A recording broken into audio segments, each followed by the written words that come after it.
Nanghihinayang ang guro ni Shuichi dahil tinanggihan nito ang rekomendasyon para sa university, subalit nagkunwari ang bida na may iba daw siyang plano, pero ang totoo ay wala talaga. Saka inilihim niya rin sa mga kaklase na tinanggihan niya ang rekomendasyon. Siya ang takbuhan ng mga kaklaseng tamad gumawa ng assignment, ngunit ayos lang sa kanya basta magkaroon lang ng simpleng buhay. Dahil meron siyang matalas na pang-amoy kaya napapansin niya ang mga bagay na hindi napapansin ng iba. Sa silid ay umupo ang kaklase sa desk kaya kita ang pechay kaya tumalikod ang dalawang lalaki pero tinitigan pa ito ng bida kaya nasapok siya. Pagsapit ng uwian ay binahagi ni Nana na nakatanggap daw siya ng college recommendation. Ngunit nagtataka din ang dalaga dahil sa tingin niya ay si Shuichi dapat ang nagkaroon nito. Kinagabihan ay hindi siya makatulog kaya bumili muna ng maiinom sa labas, kung saan naisip ng bida kung bakit biglang luminaw ang mata niya at tumalas ang pang-amoy. Nakita niya sa malayo ang isang apoy, na agad niyang pinuntahan kaya naamoy niyang may tao sa loob. Naisip ng bida na ayaw na niyang makialam, subalit hindi niya mapigilan ang instinct.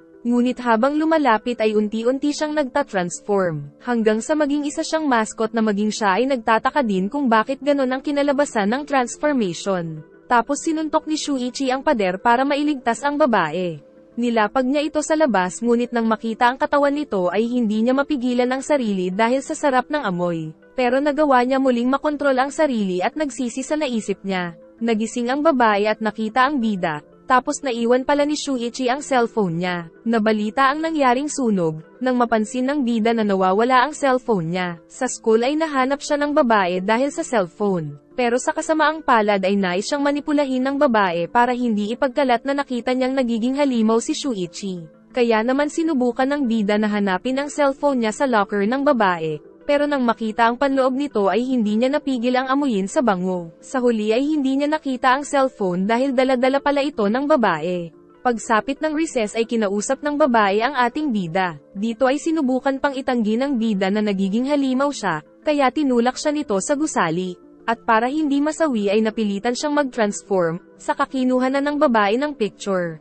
Pagkatapos ay kinapa siya ng babae dahil curious ito sa katawan niya. Saka dinikit pa ang siopaw. Kaya naman napilitang aminin ng bida ang katotohanan na hindi niya rin alam kung saan nagmula ang kakayahan. Sabay silang umuwi ng nakilalang babae, nang magpakilala itong si Claire, na sinabi ng bidang parang pangalan daw ng isang cornstar. Tapos pinakita ni Claire ang isang coin, dahil sa tingin niya ay may kinalaman daw ito sa mga halimaw. Nagpunta sila sa apartment ni Claire, kung saan naghubad ang babae sa harapan ng bida dahil feel at home daw siya, habang ang bida ay pulang-pula. Kaya di napigil ang tumayo si Mayor Jun. Tapos sinabi ni Claire na magpapakamatay na sana siya pero niligtas siya ng bida, kaya mula ngayon ay pagmamay-ari na niya si Shuichi. Tapos nakita nila si Hikawa sa labas. Agad nitong binanata ng ating bida, at ang pakay pala nito ay ang coin na tinago pala ni Claire sa siopaw. Nagawa ni Hikawa na mahuli si Claire, nang mag-transform si Shuichi kaya nabaliktad ang sitwasyon. Kaya nagkaroon sila ng pagkakataon na itanong kung para saan ang coin. Pero nag-transform din si Hikawa na labas panty kaya nagawang masipa ang bida. Sa nakaraan ay pinakita si Hikawa kung saan ginamit niya ang napulot na coin sa isang vending machine. Nang ayaw gumana nito ay umalis na siya, nang may lumabas na isang lalaki na nagpapasalamat dahil nahanap niya ang coin. At bilang kapalit ay nais nitong tuparin ang isang kahilingan niya.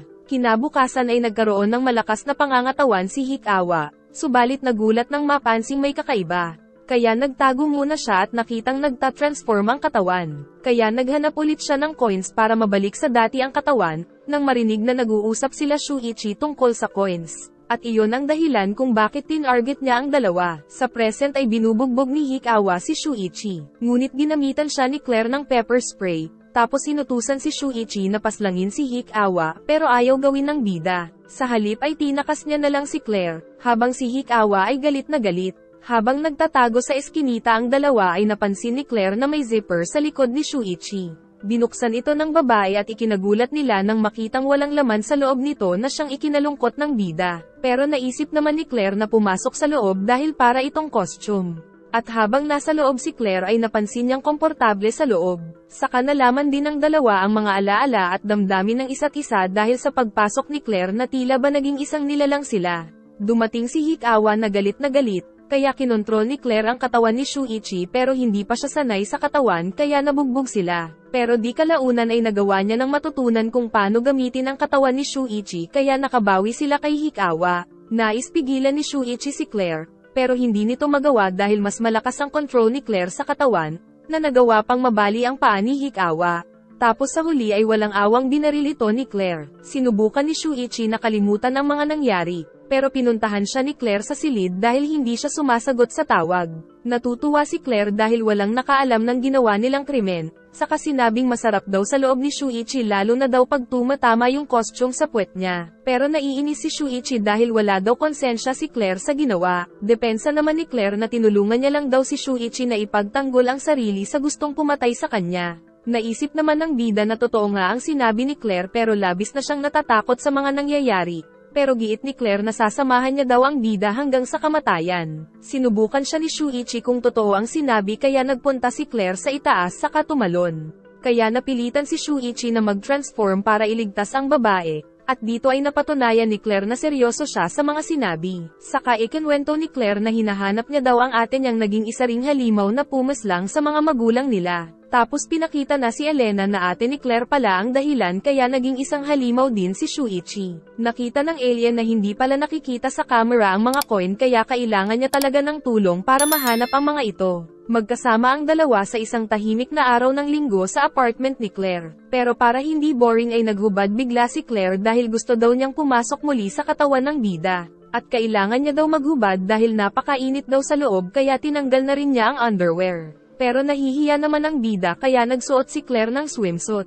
Tapos muli siyang pumasok sa katawan ni Shuichi na medyo nasarapan. Pagkatapos ay nag-practice ang dalawa sa pagkontrol ng katawan nila. Pinakita ni Claire ang damit ni Elena para mahanap nila ito sa pamamagitan ng pang-amoy ni Shuichi. Dahil tingin ni Claire ay ang ate niya ang pumaslang sa mga magulang nila. Pag-amoy dito ng bida ay kinilabutan sila ng maramdaman ang maraming kaluluwa na napaslang ni Elena. At pagdating ng hapon ay nag-grocery muna sila tapos kumain sa labas. Giit ni Claire na nais niyang hanapin ang ate niyang si Elena para tanungin ito kung bakit pinaslang ang magulang nila. Nag-imbestiga sila sa isang lumang bahay kung saan laging dumadaan ang mga classmate ni Elena. Subalit wala silang mahanap na kakaiba kaya nagpasya na silang umalis, nang biglang maamoy ni Shuichi na nasa malapit si Elena. At pagsilip ay nakita nila ang isang babaeng nakasombrero, na walang iba kundi si Elena. Kaya agad na naghubad si Claire para pumasok kay Shuichi. Pinuntahan nila si Elena, tapos binaril ni Claire pero napigilan ng bida.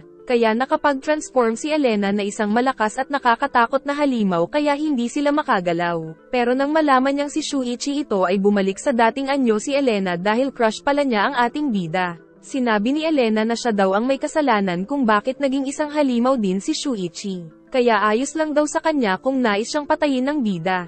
Ngunit nang marinig niya ang boses ng isang babae ay nagalit ng sobra si Elena. Nagawa nitong mahugat ang ulo ni Shuichi. Pero humingi din siya kaagad ng tawad sa bida dahil sa nagawa. Tapos pinagbabaril ni Claire ang sarili niyang ate pero walang epekto saka siya pinisil sa kamay kaya nabitawan ang baril. Muling sumugod si Claire pero pinalipad lang siya ni Elena. Pagkatapos ay tinanong ni Claire kung bakit pinatay ni Elena ang mga magulang nila.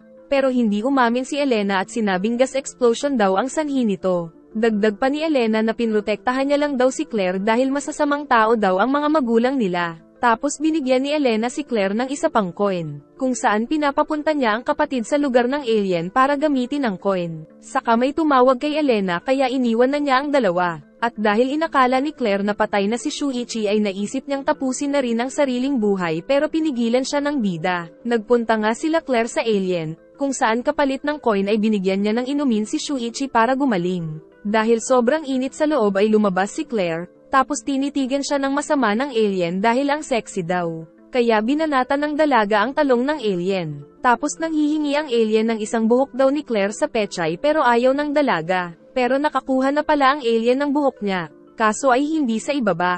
Kinain ito ng alien, kaya nagkaroon siya ng kakayahan na gayahin ang katawan ni Claire. Pagkatapos ay pinaliwanag ng alien na ang mga coin ay mga data daw mula sa mga kasama niya. Aksidente daw silang nasiraan sa paglalakbay kaya napunta sila sa Earth kaya nagkalat ang mga coin sa gubat. Nais nitong hanapin ang lahat ng mga coin para makaalis na siya sa Earth kaya kailangan niya daw ng tulong. Kaya kung sino man ang magdadala sa kanya ng coin ay bibigyan niya ng isang kahilingan. Pero mas maganda daw ang pabuya sa makakahanap ng 100 coin. Habang naglalakad pa uwi ang dalawa ay nababahala si Shuichi sa panganib ng paghahanap ng mga coin. Pero di ito alintana ni Claire dahil daw sa wakas ay naging exciting na rin ang buhay niya. Kinabukasan sa school ay nagawa ng mock laban ni Shuichi sa mga bully. Tapos napansin din nilang hindi na siya nagsusot ng salamin. Kinabukasan ay papunta ang dalawa sa gubat para maghanap ng coin, kung saan ay mapanganib dahil meron ding ibang kapareho ng pakay nila. May isang dalaga naman ang naghahanap mag-isa ng coin nang makita siya ng isang manyak. Pinipilit siya ng manyak na sumali sa grupo nila, pero mas pinili ng babae na lumaban kaya binanatan siya. Samantala patuloy na naglakbay ang dalawa sa kabundukan, nang maamoy ni Shuichi na may kalaban kaya naghubad na si Claire para pumasok sa bida. Magkasama nilang pinuntahan ang nasabing halimaw para malaman kung may nahanap na itong coin. Pero nakitang napakalaki pala nito at lubhang mapanganib. Giit ng halimaw na ito daw ang unang pagkakataon na nilapitan siya ng kalaban dahil lagi daw siyang tinatakbuhan. Nalaman nilang hindi pala coin ang pakay ng kalaban sa lugar, kundi ay gusto niya lang masubukan ang lakas niya sa mga kapwa halimaw. Nadala ng damdamin si Shuichi kaya napasugod siya bigla ngunit baliwala ang malakas niyang suntok. Umatake din ang kalaban pero nakatakbo sila, at nagawa itong masuntok sa tagiliran pero hindi pa rin natutumba. Sa halip ay napatalsik sila. Dito ay napagtanto nilang kasing lakas ni Elena ang kaharap, kaya naisipan ni Claire na bulahin na lang ito para makatakas sila. Pero hindi ito umubra kaya dahan-dahan itong lumalapit pero napinsala ito ng baril ni Shuichi. Natuwa ang kalaban kaya ipinakita nito ang tunay niyang anyo at nagpakilalang siya daw si Sanbi. Tapos nag-transform ulit si Sanbi para ipakita ang mas malakas niya pang kakayahan na nagpayanig sa bundok. Nakitang nawasak niya ang lupa sa lakas, pero nakatakbo sila Shuichi. Muling umatake si Sanbi pero nagawa siyang mayakap ni Shuichi, saka nagpakita sa likod si Claire na dala ang baril. Tinanggap na ni Sanbi ang pagkatalo niya kaya bumalik siya sa anyong tao at nabalian ni Shuichi ng ribs. Ngunit hindi nila pinaslang si Sanbi. Tapos may nakatingin pala sa kanilang nasasarapan kay Claire na nagawa pang kumuha ng litrato. Pero kaagad na pinaslang ni Sanbi ang manyakol na halimaw. At dahil sa nangyari ay naging kakampi na nila Shuichi si Sanbi. Tapos nakita nila sa cellphone ng manyak ang susunod nilang mga target. Nag-uusap ang isang grupo ng mga gatherers kung saan plano nila na kolektahin ang mga coin para matapos na ang palarong ito. At nagpunta dito sila Shuichi para sumali sa grupo pero sa isang kondisyon. Kailangang aswangin muna ng leader nilang tomboy si Claire kaya nagpunta sila sa isang silid. At dito ay ginawa ng leader ang pang-aaswang. Samantala sa labas ay nakausap ni Shuichi si Yoshioka, kung saan nagpapatulong ito sa kanyang hanapin ang nawawalang wallet. Lumabas ang dalawa para hanapin ito pero madaling mapagod si Yoshioka kaya naghubad ito para pumasok sa loob ni Shuichi, na nakikita naman ni Kiuchi na mangiyak-ngiyak sa selos.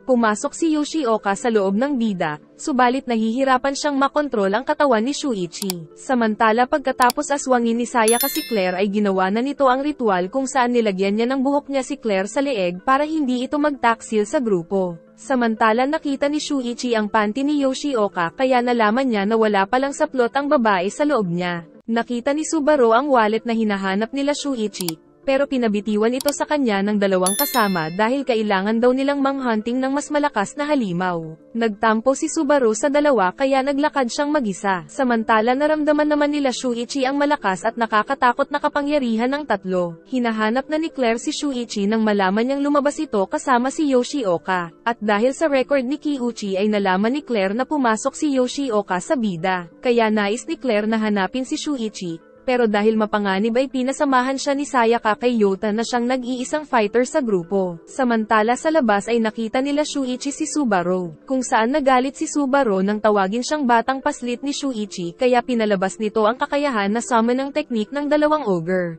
Kinuha nila sila Shuichi, tapos pinis at pasat hanggang sa mapatay. Habang naghahanap sila Claire ay nilalandi siya ni Yota. Tapos nagdududa pa ang dalaga kung kaya bang makipaglaban ni Yota sa mga halimaw. Umalis si Subaru nang makitang patay na ang dalawa, subalit muli silang bumangon at naging isang malakas at nakakatakot na nilalang na naramdaman nila Elena at Naoto. Pinalabas muli ni Subaru ang dalawang ogre, subalit nagagawa na nila Shuichi na lumaban sa mga ito. Pinuntirya nila si Subaru pero pinrotektahan siya ng mga kamay, tapos sinapok siya pero walang epekto. Kaya naman inatake niya nang inatake ang dalawang ogre, tapos pilit nilang binali ang daliri para makita si Subaru. Pero bago pa sila magkapatayan ay biglang dumating si Elena para pigilan sila. Kalaban ang turing ni Shuichi kay Elena, subalit pinigilan siya ni Yoshioka kaya natumba ang katawan. Saka umalis ang dalawa. Ipinakita sa nakaraan na hiniling pala ni Elena sa alien na gusto daw niyang makasama ang crush niyang si Shuichi. Tapos nakita na nila Claire sila Shuichi na nakahiga.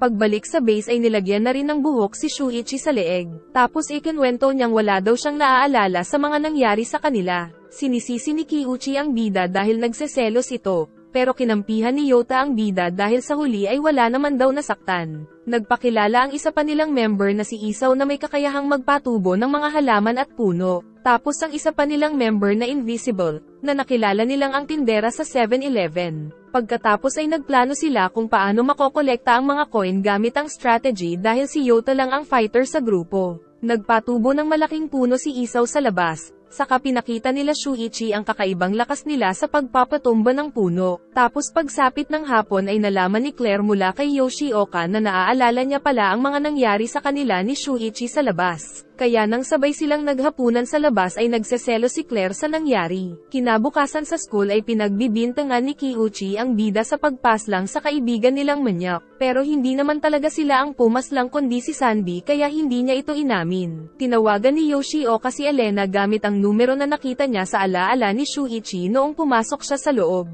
Pinaliwanag ni Elena na ang kapangyarihan daw ni Shuichi ay ang mapalakas ang kapangyarihan ng sino mang makikipagsanib dito gaya ng nangyari kila Yoshioka kahapon. Tapos dahil nakita ni Yoshioka ang nakaraan ni Shuichi noong nagsanib sila ay alam niyang mabuting tao si Elena kaya naman niyayaya niya itong sumali sa grupo.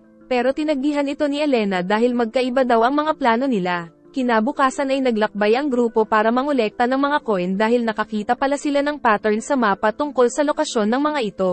Sa paglalakbay ay nakita nila ang pinsalang nagawa ni Sanbi sa lupa pero hindi sinabi nila Shuichi na may kinalaman sila dito. Nakakita din sila ng isang marka na palatandaan na may nagmamay-ari na ng lugar, na nakumpirma nila sa pamamagitan ng kamera ni Kiuchi. Dahil dito ay pinili nilang dumaan sa mas malayo, at kapag nagugutom sila ay ginagamit ni Isaw ang kapangyarihan niya. Akala ng grupo ay nakaligtas sila sa mga kalaban subalit nasundan pala sila ng mga ito. Pero may pagkakataon pa silang tumakas dahil malayo ang distansya. Nang makita ng mga kalaban na tumatakbo sila ay hinabol sila ng isang malaking centipede na madali lang silang nahabol. Lumaban sila Claire subalit dahil sa dami ng kamay nito ay hindi nila magawang makalapit sa mukha. Tapos nabihag pa si Sayaka, saka pinakita sa kanila ang ulo ng dalagang naglalakbay mag-isa na ikinatakot ng grupo. Dahil dito ay nainis si Yota kaya nilabas ang tinatagong lakas. Sumugod ito at nagawang makalapit sa halimaw, at nagawa ring mailigtas ang leader nila.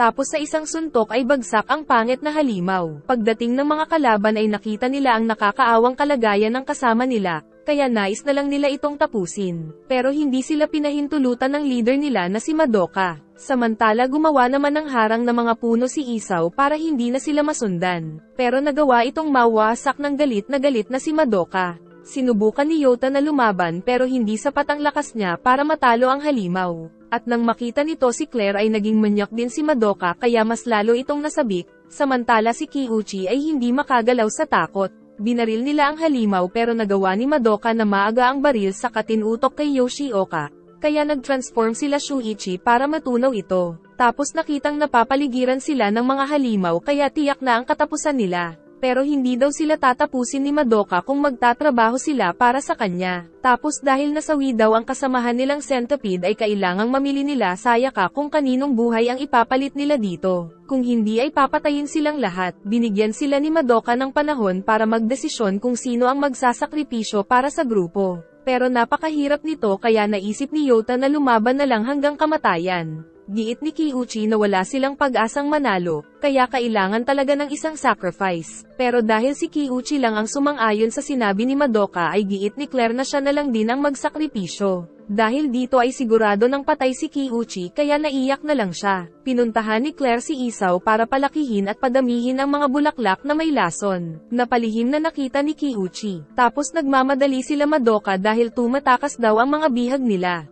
Ngunit pinuntahan sila ni Kiuchi para sumapi sa grupo dahil nais niyang maligtas sila ng crush niyang si Yoshioka. Kaya naman binalak niya rin na ibunyag ang plano nila Claire, pero dahil sa kapangyarihan ni Sayaka ay naputol ang ulo ng traidor. Sinunog nila Claire ang mga bulaklak na siyang nagpakalat sa lason sa paligid bago sila tumakas, kaya naman pagdating nila Madoka sa lugar ay kaagad nilang nalanghap ang matinding lason na siyang umubos sa grupo nila. Pagsapit ng gabi ay nagpunta si Elena sa alien para ibigay ang nahanap niyang coin. Nais nang matapos ni Elena ang palaro. Subalit kahit napatayin niya ang alien ay hindi nito maibabalik ang nakaraan kaya naiyak na lang siya. At pagsapit ng umaga ay ligtas na nakalabas sa gubat ang grupo. Tapos pumasok sila sa school na parang walang nangyari. Hanggang sa mabalitaan nila na ang isa sa mga kaibigan ni Shuichi ay parte pala ng grupo ni Madoka na kasamang nasunog sa gubat. Saka nagpunta si Shuichi sa alien para magtanong kung paano siya naging isang halimaw gayong hindi naman siya nagbigay ng coin. Kaya sinabi ng alien na kapag nakahanap daw si Shuichi ng isang coin ay ibabalik niya sa normal ang katawan ng bida.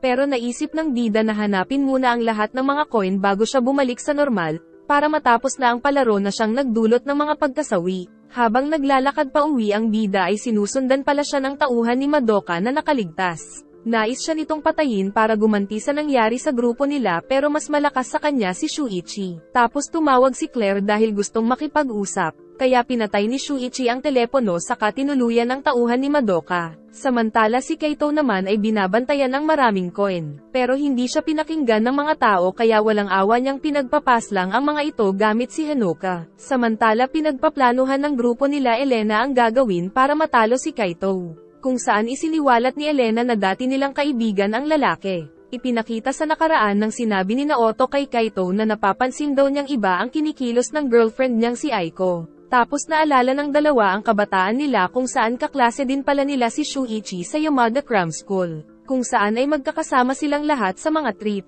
kaya naisip nila na mag-reunion. Kaya naman kinabukasan ay nagkita-kita ang magkakaibigan sa park pero wala doon si Hanoka dahil bali-balitang nawawala daw ito. Pero tinanggap na lang ng magkakaibigan ang pagkawala ni Hanoka, maliban kay Kaito na may lihim na pagtingin sa dalaga. Kaya naman sinubukan ni Kaito na magtanong sa mga kamag-anak ni Hanoka, pero walang pakialam ang mga ito. Sa pag-iisip ay naalala ni Kaito ang mannerism ni Hanoka, na nakita niyang ginawa din ni Aiko noong nasa park sila. Kaya naisip niyang si Hanoka ito na nagpapanggap lang na si Aiko dahil si Aiko ang tunay na nawawala. Sinundan niya ang babae pero nakatakas ito, nang aksidenteng mapuntahan ni Kaito ang alien. Pagsapit ng gabi ay dinala ni Kaito ang mga kaibigan sa alien, para sabihin ang hinala niyang si Hanoka talaga ang kasama nila at hindi si Aiko. Pinatotohanan ng alien ang sinabi ni Kaito dahil tinupad niya lang daw ang kahilingan ni Hanoka kapalit ng coin. Tapos nagbabala ang alien na huwag ipagsasabi ang lokasyon niya dahil mapipilitan daw siyang gamitin ang kapangyarihan pag nagkataon. Kaya naman giit ni Kaito na kailangan daw pagbayaran ni Hanoka ang ginawa kay Aiko.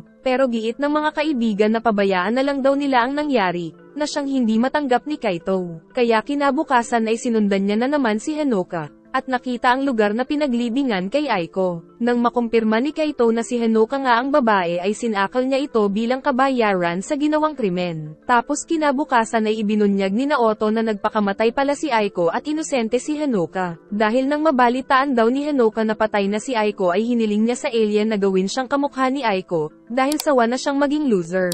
Kaya naman labis ang pagsisisi ni Kaito sa ginawa niya. Tapos nabalitaan ng magkakaibigan na nawawala daw si Kaito. Nabalitaan din nilang nagmumulto daw si Hanoka, kung saan nagagawa daw nitong mapaglaho ang sino mang hindi mabanggit kung sino siya. Dahil dito ay naisip ni Shuichi na gamitin din ang kapangyarihan ng alien para solusyonan ang mga nangyayari. Balik tayo sa present mga lodi kung saan nagpunta si Claire sa dating cram school nila Shuichi para mag-imbestiga. At sa loob ay nakita niya ang isang stuffed toy na kamukha ng transformation ni Shuichi. Kinabukasan ay nakakita na naman si Hanoka ng taong may kaugnayan sa kanya dahil nais nitong patayin ang lahat ng mga kakilala niya. Nandoon man si Elena ay wala din daw siyang kakayahang pigilan ang kapangyarihan ni Hanoka kaya naglaho ang babae. Kinabukasan ay nakipagkita sila Shuichi kila Yota para hingiin ang mga coin na nakolekta nila. Pero bago sila makipagkita kila Sayaka para sa mga coin ay nagbalak muna silang mag-movie marathon sa bahay ni Shuichi. Napansin ni Claire na napakadumi ng bahay ng bida, kaya naisip niyang baka pinaslang din ni Elena ang mga magulang ni Shuichi pero binura lang sa alaala nito. Saka biglang nawala sa katinoan ang bida kaya muntik na niyang bulat-latin si Claire. Tapos tinanggal na ni Sayaka ang powers niya sa dalawa dahil nais na daw nitong mamuhay ng normal. Pero kay Elena pala nila balak ibigay ang mga coin para si Elena ang tumapos sa palaro. Sa malayo ay napag-alaman na kaya pala binura ni Elena ang alaala ni Shuichi ay para protektahan ito sa paghihiganti ng kaluluwa ni Hanoka. Tapos ginagamit pala ni Hanoka si Kaito para gawin ang mga nais nito. Kinabukasan ay nalaman ni Shuichi kay Yota na nasa ilog si Yoshioka para ibigay ang mga coin kay Elena. Agad na nagpunta si Shuichi sa ilog na nasaksihan ang nangyari. Saka dumating din doon si Claire na dala ang stuffed toy kaya tuluyan nang nagbalik ang mga alaala ni Shuichi. Napag-alaman na si Hanoka pala ang pumatay sa mga magulang nila Claire at Shuichi. At nililihim lang sa kanila ito ni Elena para protektahan sila dahil alam ni Elena na tiyak na mapapatay lang ni Hanoka ang dalawa. Pero dahil nais nila Shuichi na manatiling maalala ang katotohanan ay kinalaban nila si Elena para patunayan na kaya nilang makipaglaban. At dahil sa nagbalik na alaala ni Shuichi ay nagpunta na doon si Hanoka para patayin siya. Tapos sinabi ni Elena na ginagamit lang ng isang malakas na kalaban ang anyo at alaala ni Hanoka. Kaya agad itong binaril ng bida. Pero nagawa pa rin ng kalaban na mapunta sa pag-iisip ni Shuichi kaya pinagbabaril niya ang mga ito subalit hindi niya matalo ang kalaban. Mabuti na lang ay tinulungan siya ni Elena na makalabas sa kabilang dimensyon sa pamamagitan ng muling pagbura sa alaala ng bida. Pagkatapos ng pangyayari ay nagdura ng dugo si Elena. Tapos tinanong nila Shuichi kung nasaan ang spaceship kung saan nakaimbak ang mga coin dahil gusto niyang tapusin na ang walang kwentang palaro. Pero labis na mapanganib daw kaya hindi sinabi ni Elena sa kanila. Kaya naman kinabukasan ay isinama nila si Sanbi para tulungan silang kolektahin ang mga coin kung saan nagbabantay sila Hanoka at Kaito. Nag-enjoy ka ba? Ito na po ang last part sa series na ito. Salamat po sa panonood at pakiabangan po ng susunod natin na series saka mag-like and subscribe ka na rin Lodi para sa mas marami pang mga recap.